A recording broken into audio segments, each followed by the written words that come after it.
Okay. I know last week there was a bit of mix-up on the pages there because I had text the page number, but apparently it didn't text out properly. So that was the confusion before. Let's see. We're going to start off here on page 176. Let's go to the second paragraph there,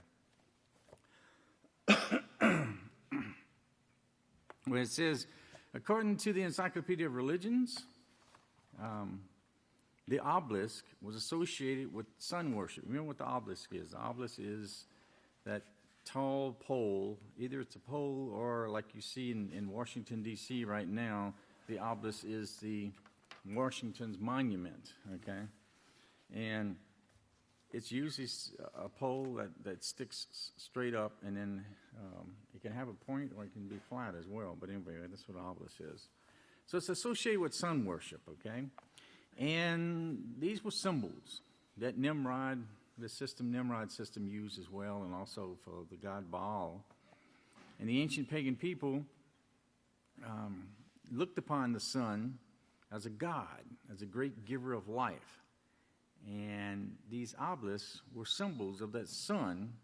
They were also symbols of sex as being a god as well. Now, remember, the sun worship, the Catholic Church is heavily involved because it's all based upon sun worship and the dead.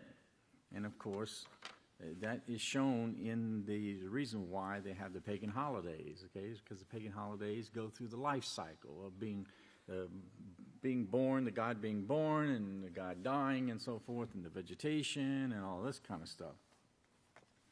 So it also has to do with the life cycle as well. So these obelisks, these are phallic symbols, which represents a certain part of the male god, okay? And the ancient pagan people, they thought that through sexual acts they would reproduce, that this would actually cause the gods and the goddesses to react and actually, bring forth. Now remember, wintertime came when the sun began to not be as strong, and so therefore the vegetation began to die off and so forth. So they thought that if they did this, that this would revitalize the god and the goddess and cause them to bring forth life. Now, the Encyclopedia Judaica here talks about, now this is actually referring to, I think, Leviticus chapter 18 here, where it says that the Egyptians and Canaanites, they were so depraved that they worshipped sex as actually being a god, and they actually called the prostitutes. And remember, they had male and female prostitutes, okay, and they called these people holy ones, okay.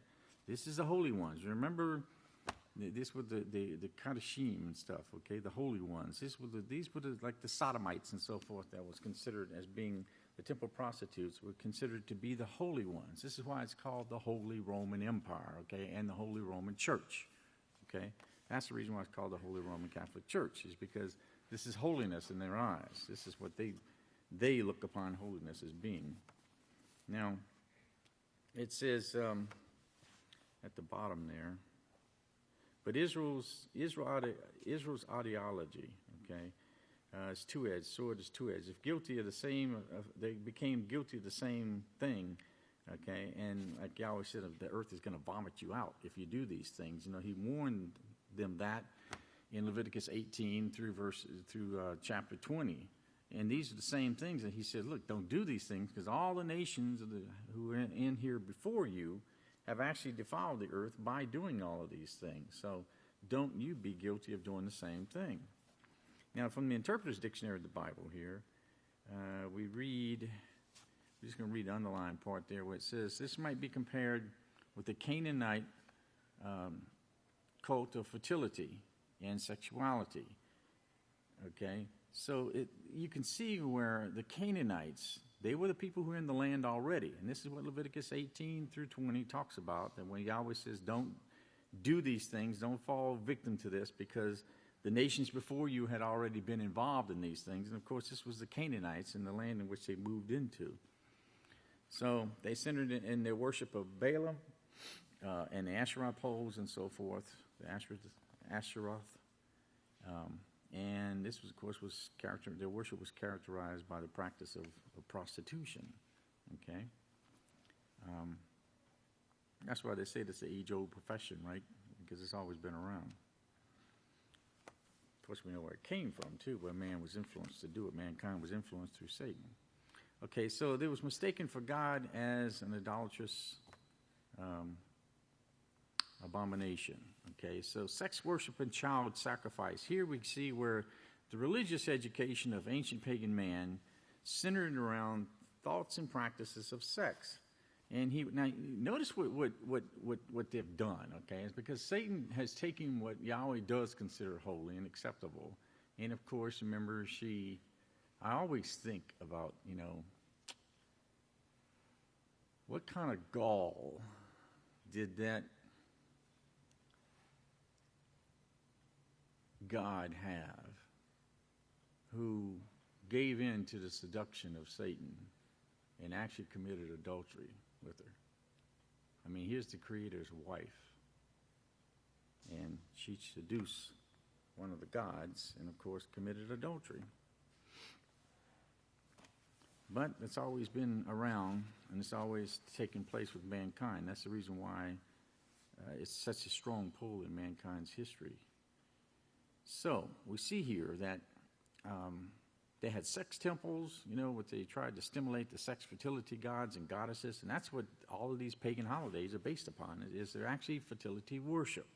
They're just guised in a way in which the people won't understand it, and the pretty little stories, to try and get the children involved in these things and accept it from an early age, so that when the children grow up, when they become adults, they'll gladly accept those things.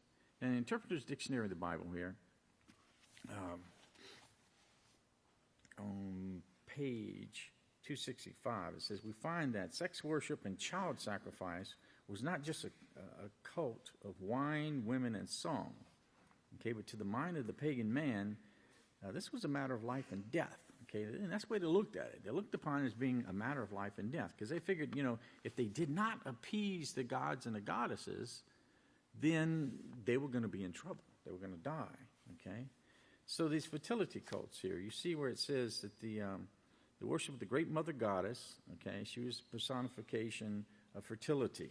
Okay, she personified, which means she took on the characteristics of a person as being the one who symbolized fertility, okay? And when we think about fertility, that the soil has to be fertile in order to produce and so forth. And all of nature is based upon that, right? I mean, you don't have an ear of corn unless an ear of corn is fertilized. It has to be fertilized, and it has to be pollinated and so forth. And so even within the plant family itself, you have male and female, and the pollination has to take place. So that's a form of sex right there between the plants, and so forth. But everything is based upon these things where it will reproduce for the benefit of man. Everything has to be just right for the benefit of man, and that's the way that Yahweh made it. But, of course, what Satan did is she takes everything and perverts everything and twists everything, and totally changes everything around. So we see here that... talking about the gods, his absence produced infertility in the earth and of men and of animals and so forth.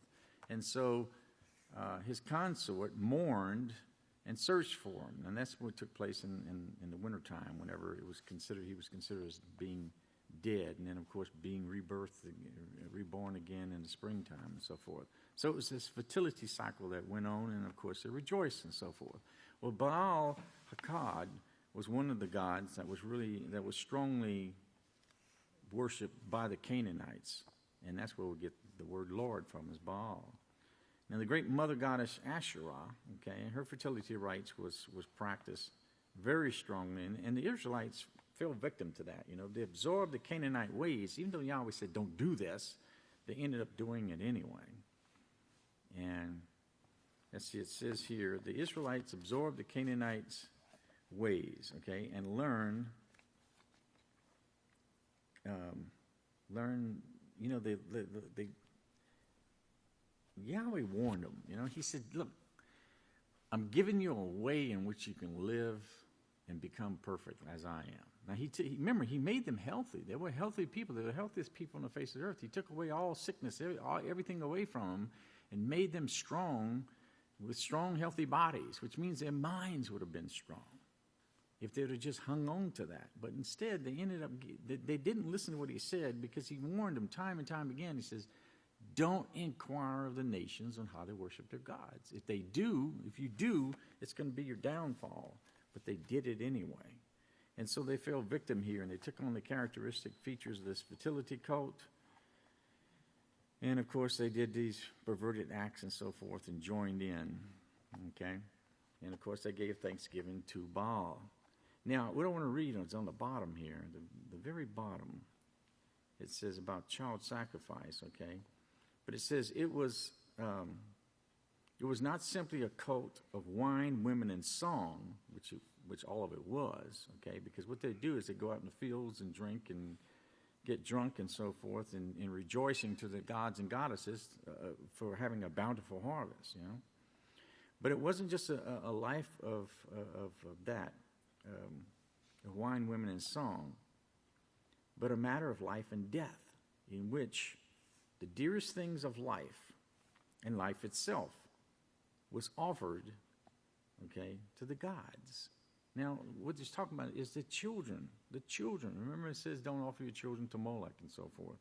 They would actually have child sacrifices to where they would offer up children, even young babies, in the hopes of having a better crop and have better, protection from their gods and goddesses and so forth. So, many lives were destroyed in that manner as well. Just as you read about in the Aztecs and so forth, when they would have their sacrifices and cut out a person's heart, and sacrifice it, and different things like in the Hawaiian Islands and so forth, where they would sacrifice a virgin and throw inside the volcano and stuff to try and appease the goddesses and so forth, so that the people would be safe. All of these things. So life itself was used and destroyed in honor of these gods and goddesses. And sometimes it was these young children, young babies even. But this religious concepts of Satan-inspired pagan man, was visually influenced to practice at these sites, where the males, which was the sacred stone pillar, and the female, sacred wooden pole, these phallic sex symbols was set up, and the fertility religion was fresh on the people's minds, and they worshiped these things, and they didn't think anything of it, because this is what they were taught to do. And of course, they worshiped the Lord, they worshiped Baal, because all of this was part of his worship, and they had to sacrifice the children in exchange for material wealth. And that's the thing, is material wealth. That's what they would go after, Now, you got to remember that it's called the Holy Roman Empire, because the Holy Roman Empire was based upon all these abominable sexual acts, okay? And to them, fornication, bestiality, sodomy, and adultery, all this was considered as being holy. This was something that they considered as being holy to their gods and goddesses. And because it wasn't seen as being wrong, because they weren't taught the laws of Yahweh. So since they weren't taught the laws of Yahweh, now you got to remember, all these nations that had broke away since the time of Cain and so forth, so a lot of this stuff was influenced in their minds. And it's just like it says in the very beginning, where Yahweh says, if you follow evil and you follow after the gods, you will know evil, right? You will be as the gods, knowing righteousness and evil. And that's exactly what they did. Now, they went after wealth and so forth. If you remember in 1 Corinthians chapter 10, verses 6 through 7, maybe I can stick this on the screen, if I can get it just right. 1 Corinthians chapter 10. So we're going to read that. 1 Corinthians chapter 10, verses 6 and 7. He says, now these things are examples for us to the extent that we should not lust after the evil things as they also lusted. Now remember, that's what we're talking about, this chapter here about sex worship and so forth, okay? So do not become worshipers of gods as some of them were. As it is written, the people sat down to eat and to drink, and they rose up to play. That was it. That was the same thing you see going on right now, right? Even right now, it's Sunday night. People are still out in the bars. They're eating, they're drinking, they're rising up to play, right? And they're committing these abominable acts, and they think nothing of it, and they don't realize because they're already so confused because of the things that they have done, that they just keep adding to it more and more and more and more, okay? And this is what we're striving to come out of. Now, in chapter 6, verses 16 through 20, he says, do you not know that the one who joins himself to a prostitute is one body with her? For Yahweh says the two will become one flesh. But the person who is united to Yahweh is one with him in spirit. So flee sexual immorality, because all other sins that a man commits are outside his body. But he who sins sexually sins against his own body. Okay? Plain and simple. That should be simple enough for anyone to be able to understand. When you commit these things, you're sinning against your own body. Do you not know that your body is the sanctuary of Spirit Holy, in which you are, that you have from Yahweh, and you are not your own? For you were bought with a price, therefore glorify Yahweh in your body and in your spirit, which are Yahweh's. Okay, so we don't have an excuse to commit those sins, because we were bought with a price. And as it says, we know these things, and we're not supposed to be doing these things. Now, in exchange for the material wealth, remember they said that they offer these babies for material wealth, because that's what the whole system of Nimrod is based upon, is the cares of this life. That's all that people are concerned about, is what can they get out of life? What kind of enjoyment can they have? And you remember what it says in 2 Timothy 2, verse 4, no one engaged in warfare entangles himself with the affairs of this life, so that he may please the one who has chosen him to be a soldier. That's what we're fighting. We're fighting the fight of faith, okay? So we're not supposed to be entangled with the affairs of this life. And wealth is such an evil, notice. It's such an evil pull on the human mind. And why is that? Because it comes straight from Satan. Yeshuah 28, verse 18, Yahweh tells Satan, he says, you have defiled your sanctuaries with the multitude of your iniquities. Well, what are these sanctuaries? These are these temples. These are these temples where the temple prostitutes were at. Okay, the ones that she influenced. You defiled your sanctuaries by the multitude of your iniquities, your sins, and by the iniquity of your trading. Your trading, that's where the wealth comes from and so forth, right? And that's what it says in Revelations, that the city will be crying because of all the wealth as they see going down, and there's no one who's going to buy our stuff anymore, right? Therefore I will bring forth a fire from the midst of you, and will devour you, and I will bring you to ashes on the earth in the sight of all who behold you. Okay? And of course that fire is the destruction because of the immorality, and the curses will consume her body. Satan is dying now, and that's what Yahweh says, dying, you will die, But she didn't care. At least she thinks she didn't care. But she's seeing what it's doing to her, and she knows.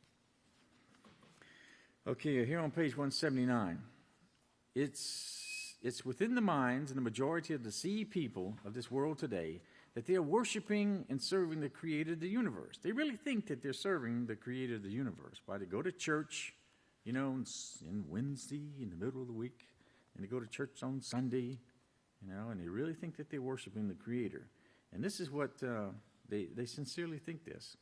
But due to the fact that they're practicing these same abominable customs, okay, which was practiced by ancient man in honor of the sex gods and so forth, and with sex worship and all of these things, they're certainly not worshiping Yahweh, because Yahweh doesn't accept that, and that's not part of his worship. So according to these practices, they're not worshiping Yahweh. They're worshiping Satan, the devil, and that's what this book is about, is devil worship. Remember, the pagan gods were demons. In 1 Corinthians 10, 20 to 21, it says, and so I say to you that the things that the Gentiles sacrifice, they sacrifice to demons and not to Yahweh. And I don't want you to have any fellowship or any participation with demons. You cannot drink the cup of Yahweh and the cup of demons. And you cannot partake of Yahweh and of the table of the demons. You know, you can't give honor to Yahweh and to the demons at the same time. You serve one or you serve the other. There is no in between.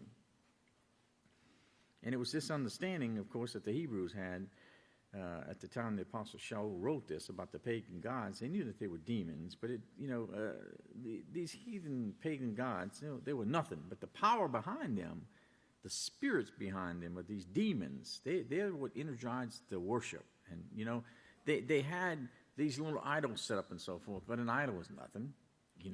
I mean, take a stone and carve it out, or a piece of wood and carve out something. That's what it is, okay? It's either rock or it's wood. I mean, it's nothing, right?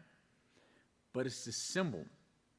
When they looked upon that, they were actually giving the honor and the glory to the gods, okay, to the demons. The demons were the ones who were responsible for getting that worship to begin with. And that's why Yahweh says, you will have no gods before me, right? Nothing in opposition before me. You are to worship me only. I am one. I am unity. I'm the only one that can be worshipped, Yahweh says. Okay? I am one. But instead, they went and they did these things. Now, we see here in the Interpreter's Dictionary of the Bible, Volume 1, page, 822? Now, the demons, okay? Demons. And then it says, it denotes objects of pagan worship. For a few passages, like we see here in 1 Corinthians 10:20, it figuratively means these pagan deities, okay? Now the Canaanites, as it says here, the Canaanites, they worship the god of fortune, okay? And the word Gad, G-A-D, is used, and it's used in the Septuagint as well. But remember now, Gad, okay? Now you see in the King James, one of the tribes, 12 tribes named Gad, okay? G-A-D. But remember in the Hebrew it's spelled different. It's actually G-A-A-D. It's a different word. Because God, G-A-D is another word for God. In the dictionary, even Webster's tells you that. So Yahweh didn't name one of the 12 tribes, didn't allow one of the 12 tribes to be named after God. Remember, he let them go their own way. Okay, he let them go their own way and become what they are, but he's going to straighten all that out too. Now, as this source of references says here, it's proven that the words have been translated demons here in 1 Corinthians 10, verses 20 and 21, should have been translated as pagan gods. So it says, so you see these things which the Gentiles sacrifice to, they sacrifice to pagan gods, of the demons, okay, not to Yahweh. And I don't want you to have anything to do with these pagan gods, he says. Don't have anything at all to do with them, because they're just going to bring you down and destroy you. So that's the love and the mercy that Yahweh shows, is the fact that he warns everybody.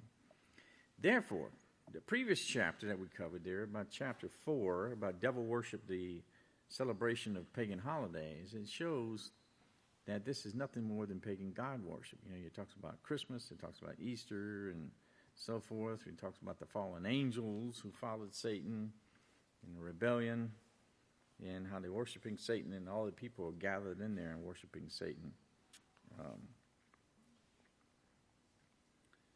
Now, we talked about Leviticus 20. I want to cover this with you in Leviticus 20, because remember, these are the things that it's based upon, okay? Yahweh spoke to Moshe saying, this is Leviticus 20, again you shall say to the children of Israel, whoever among the children of Israel or among the strangers who live with you in the land, who gives any of his children to Moloch, he shall surely be put to death. The people of the land shall stone him with stones. And I will set my face. It's a death penalty, okay? If you did that. Because you were responsible for raising your children. If you didn't care about your children, you gave them over to the gods, you deserve death yourself. I will set my face against that man. I will cut him off from his people, for giving his children to Moloch. Okay? For he has defiled my sanctuary and profaned my holy name. Now notice, he's defiled my sanctuary, okay?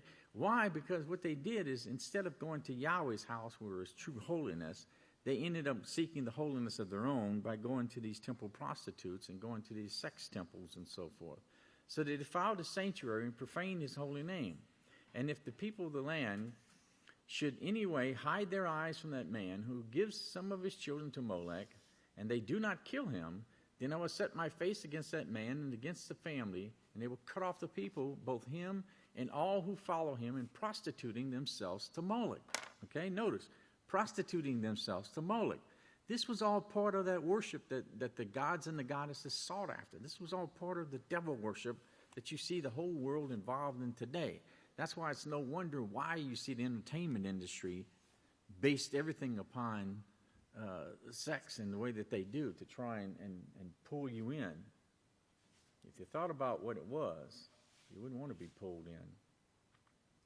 You must therefore keep all my statutes and all my judgments, Yahweh says, and perform them and do them, so that the land where I'm bringing you to live may not vomit you out.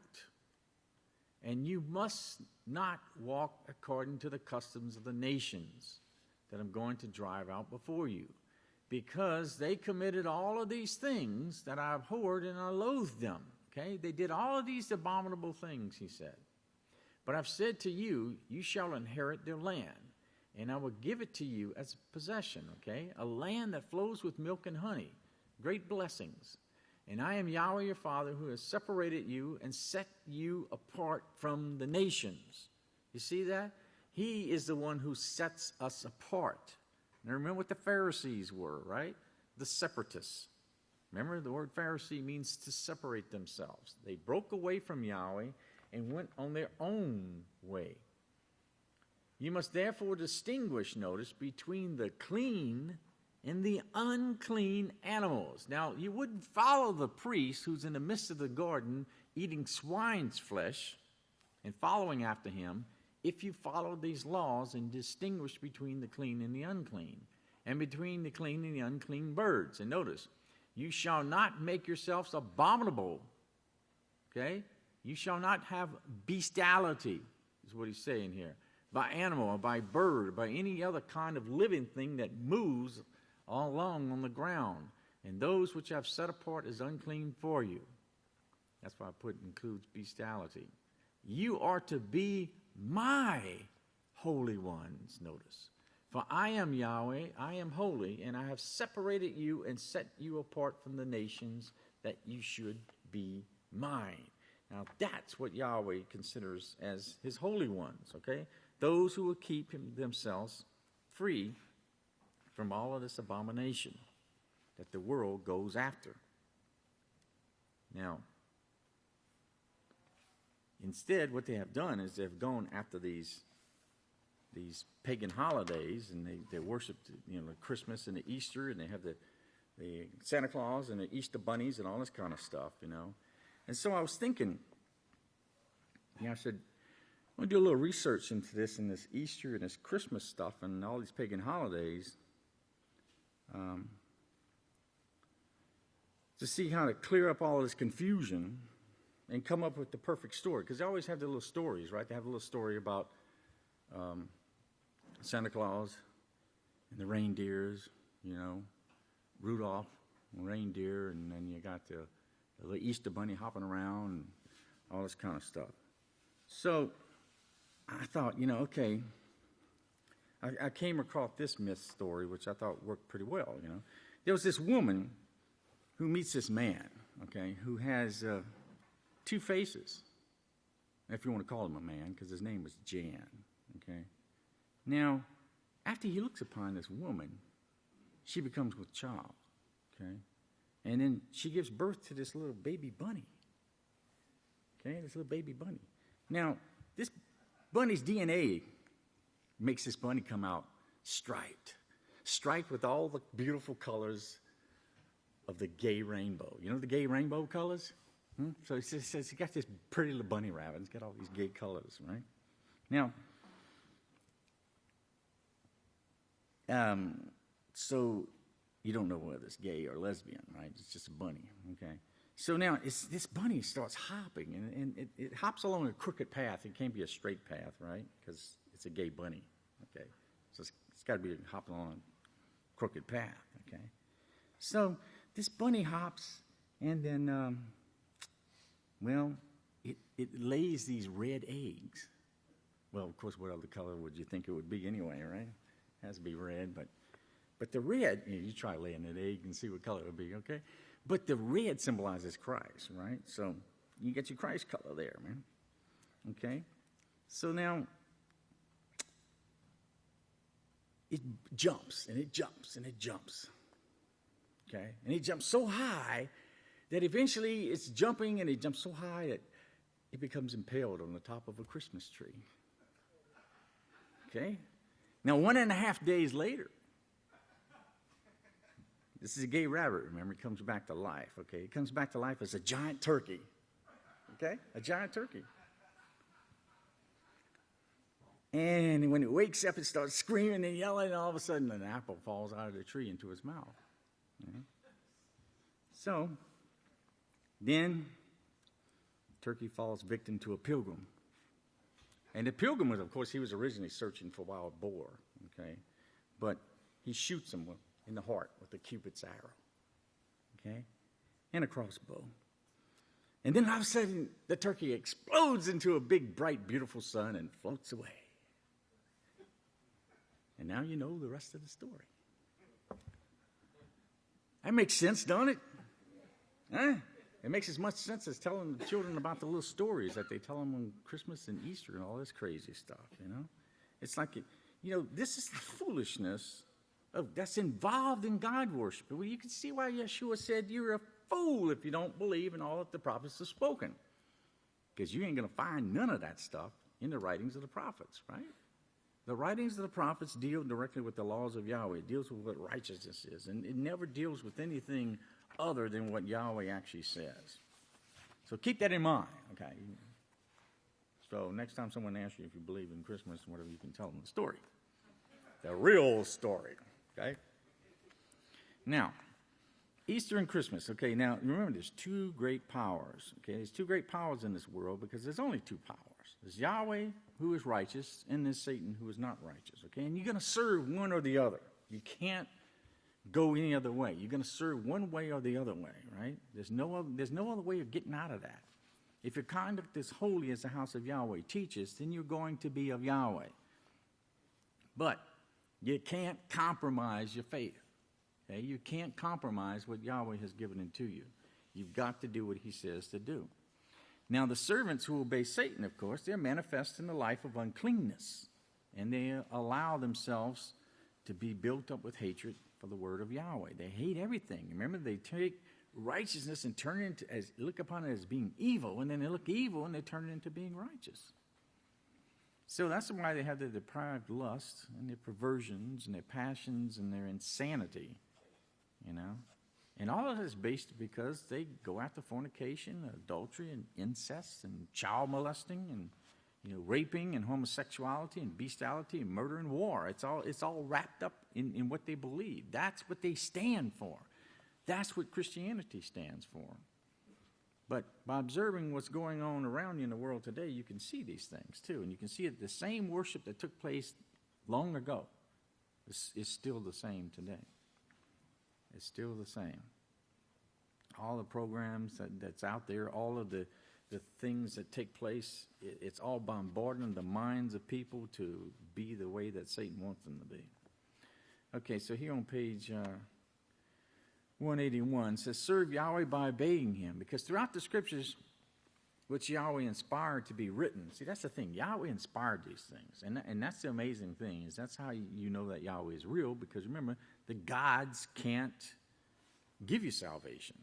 And the gods don't know anything. They're dumb.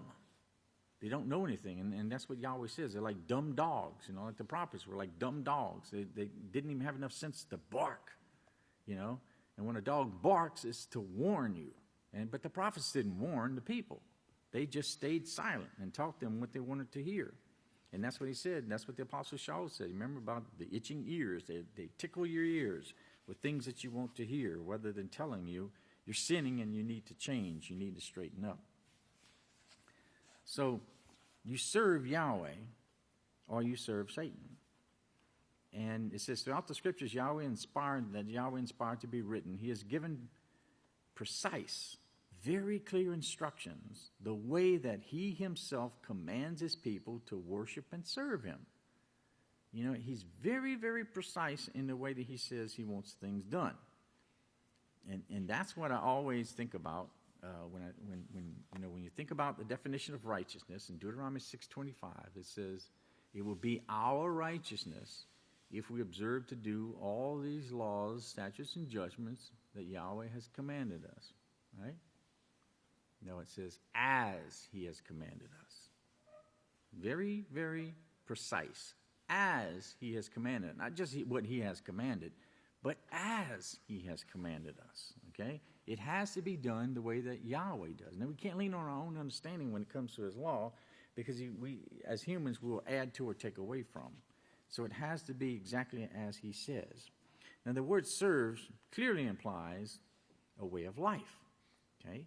It's a way of life. It's a way of living that we serve or we worship Yahweh by living the way he wants us to live. Now, think about it. He wants us to live without any pain, without any suffering, enjoying food, enjoying life, enjoying the works of your hands, everything that you possibly do from the time you get up out of bed to the time you lay down. Sweet, solid sleep, restful sleep, waking up feeling fantastic in the morning, ready to go out through the day and do the work, whatever, enjoying all the work that you do, enjoying the beauty of the day, whether the sun's out or whether it's raining and you're receiving the blessing of the rain, whatever. Just enjoying life to the fullest. That's worshiping Yahweh. You understand that? That's serving Yahweh. Enjoying life itself. That's what he wants for us. That's what he gives into us. And he says we can do it if we keep his laws. And because keeping Yahweh's laws is what brings all of these things about. Okay? It brings about the love for your work. It brings about the enjoyment of the works of your hands. It says at the end of the day you can look back and you can see the things that you have done. All of this is keeping Yahweh's laws. And that's what it produces. It produces life, the enjoyment of life. Like Yeshua said, I came not that they may have life, but that they may have abundant life, right? Abundantly. And that's what he gives into us. And that's what serving Yahweh is all about. And that's how we can enjoy life. Something that you can see the world has no concept of that, They hate their jobs. They get up, they'd like to go to work and work maybe an hour of the day and get paid for 10 or 12, hours of the day. And then they live for the weekend to go and waste all their money and to do all the abominable things that Yahweh says don't do. And they're miserable. Absolutely, totally miserable. Because they don't have the Sabbath. Right? And that's what Yahweh says about the Sabbath. In Revelations, it says that they have no Sabbath. They have nothing. They have no rest, day or night. Well, the word service implies a way of life, the way of living. And according to Yahweh's every word, in Deuteronomy 8, verse 3, Matthew 4:4, you shall live by every word of Yahweh. Or they serve and worship Satan, belong to Satan, Satan the devil, one way or the other. Of course, Satan rebels against everything. She rebels against Yahweh's way of life. She considers a way of evil as being the way to live. And it's not. It's a way of misery, absolutely misery. Because it's a known fact. The world knows why they suffer. They know that if they have hatred in their heart and they hold grudges against one another and they cheat and they steal and then they get, under stress because they try and hide their sin, the more that they do this, the more sicker they get, And they know that. Studies have been made. They know that these things are real. But they just get caught into so much sin to where all they can do is just possibly just try and hide it with more sin, and so it becomes more and more, their minds become more and more confused, and their lives become more and more confused. But that's the way of Satan, and that's how Satan wants to bring mankind down, because she knows the potential of man. And that's why we're covering in here about devil worship, the shocking facts. It's shocking for people to realize how deceived they have been. And this is why the prophet said that the time's going to come. You remember Jeremiah said that the people are going to wake up and they say, we have inherited nothing but lies. Our forefathers inherited nothing but lies. That's all they told us, was a bunch of lies. Because they're going to realize they've been lied to all the time. They've been serving the gods. And when Yahweh opens their eyes, there's going to be great joy there, because they're going to see the wonders of Yahweh.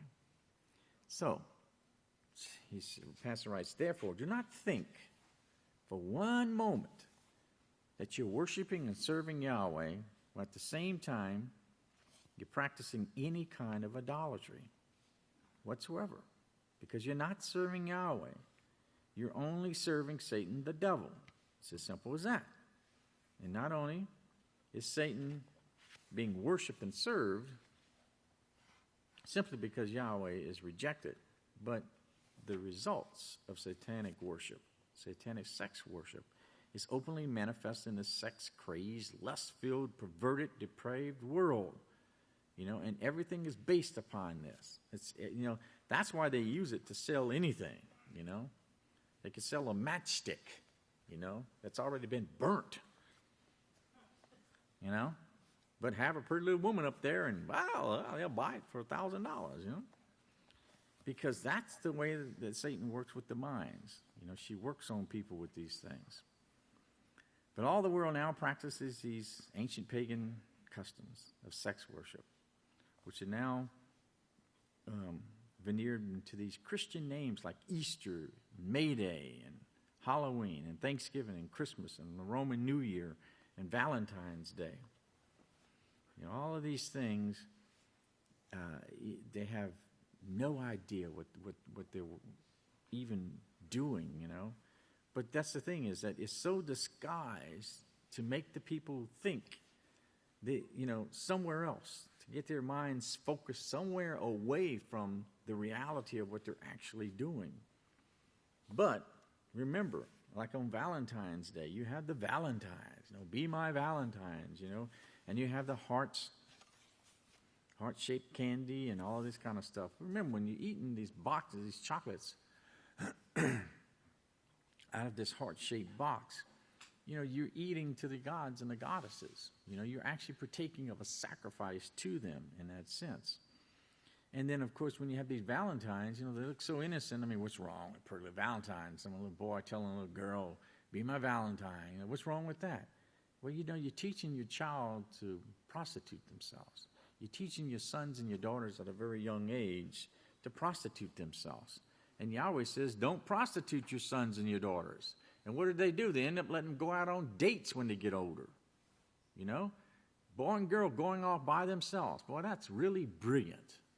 That's a brilliant mind there for a parent to allow something like that to take place, isn't it? And they wonder why, they have problems. At the time when they need them the most, that's when they end up deserting them, as parents. That's when they need the real guidance. Well, definition of idolatry. Let's see. This is Encyclopedia Judaica. The biblical injunctions against idolatry. It says the biblical injunction against idolatry comprises three more or less separate matters: the worship of idols, the worship of God with pagan rites, and the making of idols. And the biblical injunction against and worship includes idol worship, conforming to the pagan rituals. Now, you see, this is all a part of this, because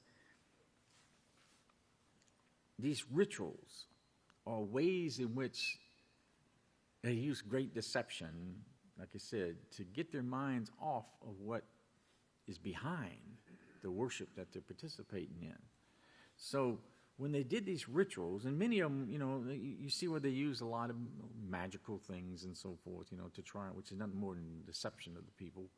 But they did things to try and stir up the people's minds, to grab their attention so that they will look upon what they're doing and focus in on participating because it looked fun, it looked exciting, That's what they want, excitement, They have no idea how to enjoy life, so they have to find something that will pull them in.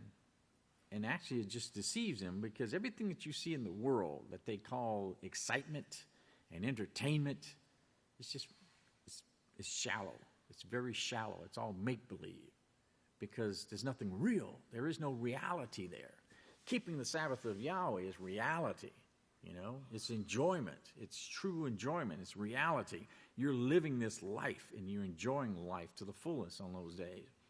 But not in the world. And they go to a movie, they go to a theater, and fill their heads up with stupidity, and they come out, they're just as dumb as they were before, or dumber now because they just fill their minds up with stupidity, And so then they act these things out. And because everything that someone sees and the children sees, it teaches them, and they begin acting these things out later, just like the cartoons. Okay, here's a person and another person arguing. All of a sudden, another person pulls out a gun and shoots him in the head, and his head turns all black, or his head goes down into his collar and disappears, and all of a sudden he pops his head back up, and his face is all black. Is that reality? It's pure stupidity to put a child in front of a TV, to watch this kind of garbage and to fill their minds up with this stuff. Of course, now they have the superheroes and the Japan animations and all this kind of stuff, to where it's all fantasy and God worship and sorcery. That's the big thing now. I was in a store one day, and this whole aisle next to the checkout was nothing but sorcery. It was all about kind of like Dungeons and Dragons kind of stuff, it's just filled with all kinds of sorcery cards and all kinds of stupid stuff, right there where people can just pick it up and go. And it has to be a tremendously big industry to be able to produce that much stuff, to have that much stuff there on the shelves, because otherwise they wouldn't keep it if it didn't make money and sell. But that's what's going into the minds of the children today, and that's why they come out as adults the way they are. Well, the bottom of the page here says the Bible conceives idolatry. Because, most of the time, people used to think about idolatry as these little idols, It's like the people went up there and they bowed down to this little idol, The idol was just a representation of the power that they were worshiping behind it, Same as the sun. They looked upon the sun as the giver of life, and the sun worship, where they had this sun disk and so forth that you see throughout the Catholic Church, But the sun itself, is out in the sky and stuff. But it's symbolizes the power that's represented there. So the Bible conceives idolatry not merely as the worshiping of idols, but as the worshiping of everything, real or imaginary, notice, other than Yahweh himself. This is what the second commandment talks about not having anything that will draw you away from Yahweh, and don't make yourself into the image of these gods, because that's what you do. When they made these images and they bowed down before them, as Yahweh says, remember he says, don't make the image of anything that flies in the heavens, that crawls on the earth, of any animals or anything, or even mankind and so forth. And that's exactly what they did. That's what the zodiac's about, all these different signs of animals and fish and birds and men and so forth. Everything that Yahweh says, don't do. And that's why when he said, look up at the heavens and admire them, but don't worship the host of heavens. But that's what they did with the zodiac. All of these symbols that they said represented all of these things up there. But it was the powers behind them. But you see, you couldn't make, like the Egyptians. The Egyptians had their gods and their goddesses were always half human and half animal. Okay? Well, there's no way that you can have a half human and half animal unless bestiality is involved. And so this is another thing. And then you have the Trinity. You had the husband, okay, of the male deity, and then the female deity, and then the baby and so forth. Well, the husband dies, and then the mother and the child commit incest together, and then you have another husband born and so forth, and the cycle continues on and on and on. So all of the things that Yahweh says don't do, these are the things that you see involved in these pagan holidays. But no one understands that. No one sees that. All they see is the outside, the covering of it. And that's why Satan uses those things to disguise in the minds of the people so they won't even think about what they're doing. It says, the injunction against worshiping Yahweh with pagan rites reflects the biblical view that Yahweh should be worshipped according to his will. Yeah, he says, I am Yahweh.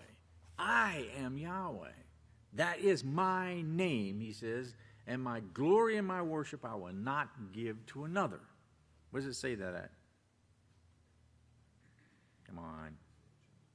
Isaiah 42:8, remember? I am Yahweh, he says. And I'm not going to give my glory to anyone, okay? He's not going to give his glory. He's not going to take any other name. You can't give any other title to Yahweh. This is why these titles and stuff, that one thing that Yahweh said just blows all the assemblies and stuff away, because you can't use Elohim. You can't use any of these other titles and so forth according to and say that you're calling upon Yahweh, because Yahweh says, I am Yahweh. That is my name. My glory, my honor I will not give to another, nor my praise to graven images. Okay? So anything that's involved in these graven images, in the worship of these graven images, in the worship of these idols, this idolatry, this lifestyle that people were living. When it was a lifestyle when they said, don't give your children over to Moloch, okay? He was saying, don't give your children over to this lifestyle of God worship, of allowing them to learn the ways of the heathen. The most wonderful thing we can have is to protect the children from Satan, from Satan's ways. It's the most beautiful thing that Yahweh has given to us. Well, the biblical prohibition of making idols does not include all images, but only those images that were considered as gods, okay? This is why, they can't condemn us for the buffalo behind me. In their stupid minds they will. But Yahweh says you can make an image of anything. That's not a god. It's not an idol. If you dedicate it to the gods, then it becomes an idol. But it's who do you serve? Who do you worship? The Bible rejects the pagan claims that idolatry actually represents religious values. It says it violates the covenant, and it is useless. It's useless, since idolatry is specifically forbidden. Its practice constitutes a violation of the covenant. Yeah, you break the covenant. Yahweh says, I am Yahweh. He says, I am your heavenly Father, and I will be your heavenly Father if you will be my children. Now, we are the children of Yahweh because we have the right to call Yahweh our heavenly Father, because we do those things that are pleasing in his sight. Now, when we don't do that, if someone doesn't do that, well, then they have no right to call upon Yahweh. They have no right to call Yahweh their heavenly Father, because he's not, because they choose the opposite way. So that's what the covenant of Yahweh is. The covenant of Yahweh is that you would do what Yahweh demands of you. He expects of you. He doesn't demand it. He simply expects us to do what is right, because he encourages us to do what's right. He wants us to do what's right. He doesn't force us. He simply says, look, I'm trying to protect you from the curses if only you would do those things that you need to be doing. So it says, this is grounded in the belief that the worship of Yahweh is to be determined by him alone. Accordingly, any form of worship that's specifically prescribed by him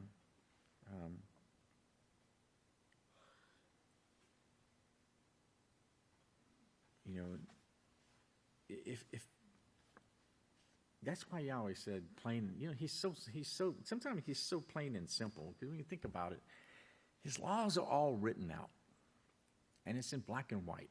All we have to do is read it and believe it and live by it, you know. And he gives us warnings that keeps us away from danger, you know, so that we won't be cursed, because he wants us to enjoy life. So he sets specifically things in his, remember Yeshua, when Yeshua said, all the laws, 613 laws of Yahweh, hang on these two. But before that, you see, you have the 10 Commandments. Well, when you think about it, you have 613 laws.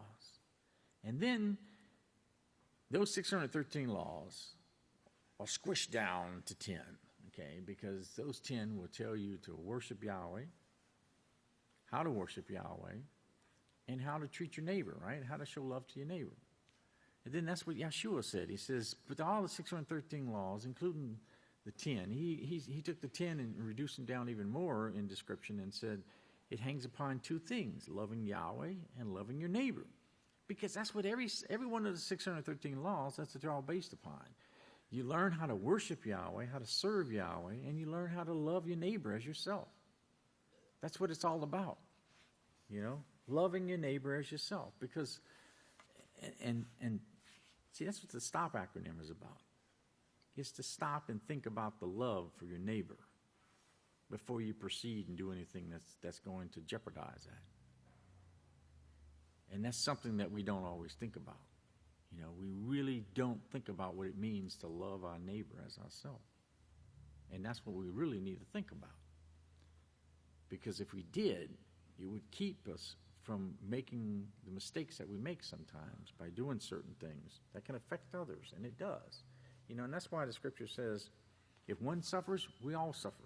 One rejoices, we all rejoice. For the fact that we're a body, you know. And if one member of the body, you know yourself, gets something as small as a little paper cut, it's nothing. It's a little tiny cut. You may go ahead and gash yourself in the side with a skill saw or whatever. But that little paper cut, man, that sucker is going to drive you up the wall, you know. It'd be like, I mean, it's so small and tiny, and yet it can be so afflicting at times because it's something that draws your attention, you know. And when that's the worst thing about being sick, is because when we're sick, all our focused attention goes towards us. And we think about ourselves only and how bad we're feeling, you know. And that's why Satan uses that. But then that's why Yahweh says we have to turn that around, because he says it was beneficial that we were afflicted. Because unless we were afflicted, we will never learn the lesson of what sin brings. And one day Yahweh says he's going to take away all the suffering and all the sickness and everything. And all this is brought upon this whole earth because of the deprived minds that the people have, because they're involved in this devil worship that we've been talking about tonight. So these are the things that we've got to overcome, and we will if we just endure unto the end.